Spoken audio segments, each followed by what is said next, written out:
This time the Muslims are threatening the creators of South Park over, get this, the Prophet Muhammad depicted in a giant bear costume. Sure, South Park depicted Muhammad back in 2001 without incident. Then about 4 years later on came the Danish cartoon incident, where the Islamic nations decided that their Dark Age laws about anyone who draws the Prophet Muhammad should be put to death should be enforced on the rest of the world, and in the ensuing tantrum over 100 people died worldwide. Over 100 people died because of that.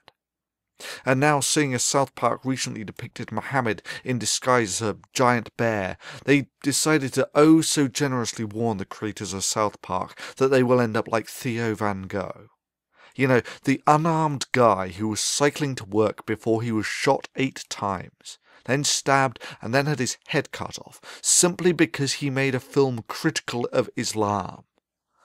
Bravo on a prime example of why your religion has no place in the first world. You see, all that barbaric stuff in the Quran about cutting off arms, legs, tongues, heads and so on, Sharia law you call it.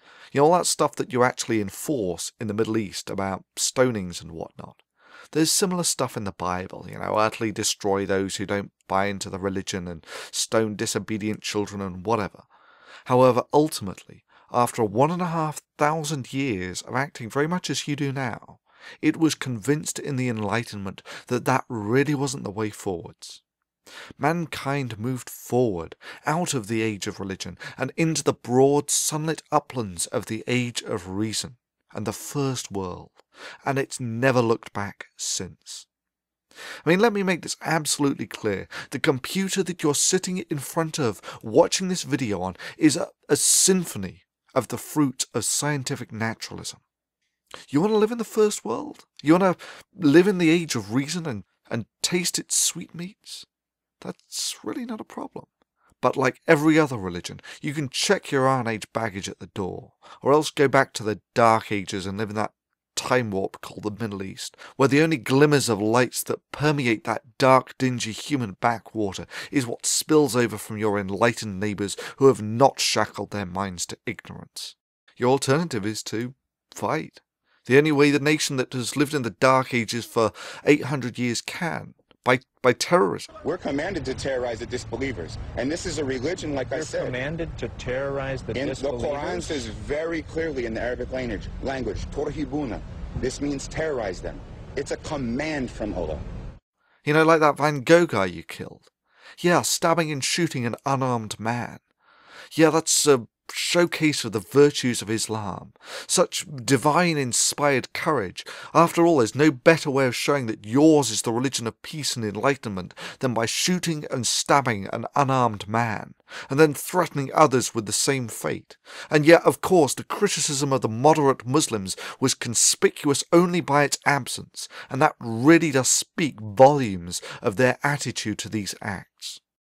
However, the Enlightenment did not just raise the standard of living, it did more than deliver us clean water, the eradication of smallpox and the PlayStation. The rift between the prowess of the First World and the advanced warriors of Islam on the battlefield can be put in no lesser terms than the contrast between ants and gods.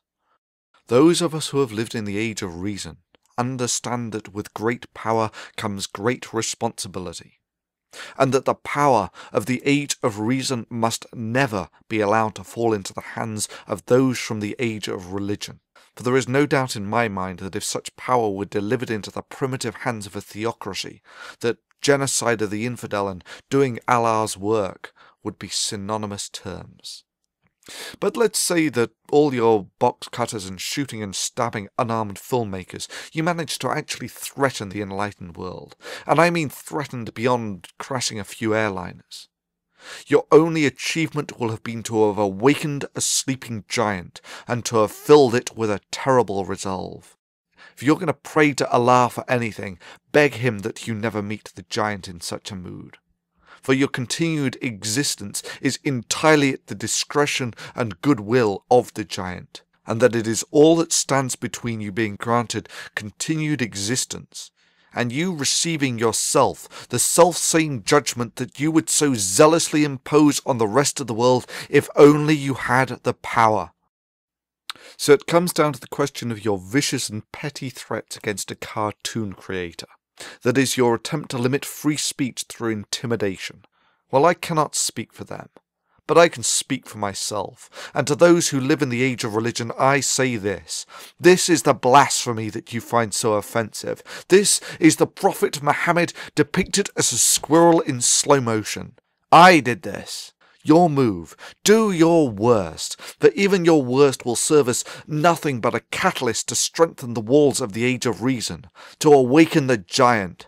Even if you strike your hardest blow, its operationally insignificant effects will simply make us more powerful than your dark age minds can fathom.